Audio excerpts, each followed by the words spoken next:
యాదాద్రి శ్రీ లక్ష్మీ నరసింహస్వామి ఆలయాన్ని Telangana chief secretary శాంతి కుమారి మంగళవారం నాడు దర్శించుకొని ప్రత్యేక పూజలు నిర్వహించారు.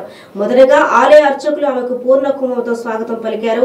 ప్రత్యేక ఏర్పాట్ల నడుమ స్వామి అమ్మవారిని దర్శించుకొని ఆలయంలో ప్రత్యేక పూజల్లో పాల్గొన్నారు. ఇక ఆలయ ముఖ మండపంలో వేద పండితులచే వేద ఆశీర్వచనం ఆలయ అర్చకులు అందజేశారు.